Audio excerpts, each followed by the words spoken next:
ام المومنین حضرت خدیجہ بنت خویلد رضی اللہ تعالیٰ عنہ مکہ مکرمہ کی ایک معزز، مالدار اور عالی نسب خاتون تھیں جن کا تعلق عرب کے قبیلے قریش سے تھا۔ آپ رضی اللہ تعالیٰ عنہ حسن صورت اور سیرت کے لحاظ سے طاہرہ کے لقب سے مشہور تھیں۔ انہوں نے آپ صلی اللہ علیہ وسلم کو تجارتی کاروبار میں شریک کیا اور کئی مرتبہ اپنا سامان تجارت دے کر بیرون ملک بھیجا۔ وہ آپ صلی اللہ علیہ وسلم کی تاجرانہ حکمت، دیانت، صداقت، محنت اور اعلیٰ اخلاق سے اس قدر متاثر ہوئیں کہ نبی کریم صلی اللہ علیہ وسلم کو شادی کا پیغام بھجوایا، جس کو حضور اکرم صلی اللہ علیہ وسلم نے اپنے بڑوں کے مشورے سے قبول فرما لیا۔ اس وقت ان کی عمر 40 سال تھی، جبکہ حضور علیہ الصلوۃ والسلام صرف 25 سال کے تھے۔ حضرت خدیجہ رضی اللہ تعالیٰ عنہ نے سب سے پہلے اسلام قبول کیا اور پہلی ام المومنین ہونے کی سعادت حاصل کی۔ 25 سال تک نبی علیہ الصلوۃ والسلام کی اکلوتی زوجہ اور شدید مشکل ترین حالات میں آپ کی غمگسار ساتھی بنی رہیں۔ بقیہ تمام ازواج آپ کی وفات کے بعد زوجہ بنی۔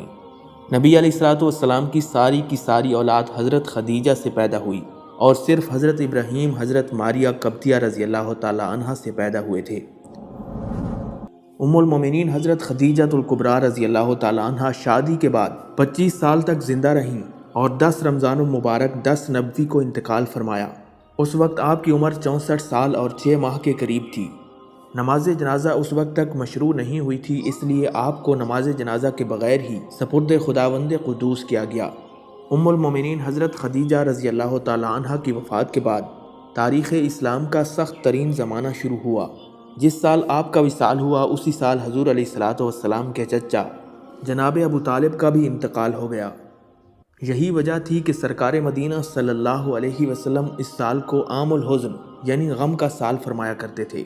اسی زمانے میں رسول اللہ صلی اللہ علیہ وسلم دین اسلام کی تبلیغ کے لیے طائف تشریف لے گئے تھے۔ حضرت خدیجہ رضی اللہ تعالیٰ عنہ کے بطن اقدس سے ہمارے پیارے نبی حضرت محمد مصطفیٰ صلی اللہ علیہ وسلم کے 2 صاحبزادے حضرت قاسم اور عبداللہ پیدا ہوئے، جبکہ 4 صاحبزادیاں حضرت زینب، حضرت رقیہ، حضرت ام کلثوم اور حضرت سیدہ فاطمۃ الزہرا پیدا ہوئیں۔ رسول اللہ صلی اللہ علیہ وسلم نے حضرت خدیجہ رضی اللہ تعالیٰ عنہ کو خود غسل دیا اور اللہ رب العزت کی طرف سے حضرت جبریل علیہ السلام کے لائے ہوئے پارچے کا کفن دیا۔ اس کے بعد آپ صلی اللہ علیہ وسلم مسلمانوں کی ایک بڑی تعداد کے ہمراہ حضرت خدیجہ رضی اللہ تعالیٰ عنہ کو جنت المالا قبرستان میں تدفین کے لیے لے گئے۔ نبی کریم صلی اللہ علیہ وسلم آنسو بہاتے ہوئے قبر میں داخل ہوئے اور لحد میں لیٹ کر حضرت خدیجہ رضی اللہ تعالیٰ عنہ کے لیے دعا کی۔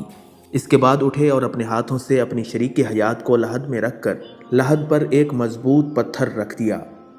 حضرت خدیجہ الکبریٰ رضی اللہ تعالیٰ عنہ کا مزار مبارک مکہ مکرمہ کے تاریخی قبرستان جنت المالا میں موجود ہے۔ اس قبرستان کو جنت البقیع کے بعد مقدس ترین قبرستان شمار کیا جاتا ہے۔ جنت المالا قبرستان میں ام المومنین حضرت خدیجہ رضی اللہ تعالیٰ عنہ کی قبر مبارک کے ساتھ ساتھ نبی علیہ الصلوۃ والسلام کے بیٹے حضرت عبداللہ اور حضرت قاسم کی قبریں بھی موجود ہیں۔ اس کے علاوہ صحابی رسول حضرت عبداللہ ابن زبیر رضی اللہ تعالیٰ عنہ سمیت دیگر کئی صحابہ کرام اور تابعین کرام کی قبریں بھی جنت المالا میں موجود ہیں۔ جب نبی کریم صلی اللہ علیہ وسلم حضرت خدیجہ رضی اللہ تعالیٰ عنہ کی تدفین کے بعد گھر لوٹے تو حضرت فاطمہ رضی اللہ تعالیٰ عنہ اپنے والد ماجد کے پاس آ کر اضطراب کی حالت میں پوچھنے لگیں، بابا جان میری ماں کہاں ہیں؟ رسول اکرم صلی اللہ علیہ وسلم حیران ہوئے کہ انہیں کیا جواب دیں۔ اسی وقت حضرت جبریل علیہ السلام نازل ہوئے اور کہا، فاطمہ کے جواب میں کہہ دیجئے کہ آپ کی ماں آرام و آسائش کی حالت میں بہشت میں جلوہ افروز ہیں۔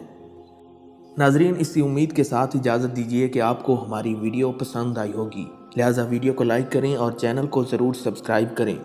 اللہ رب العزت آپ سب کا حامی و ناصر ہو۔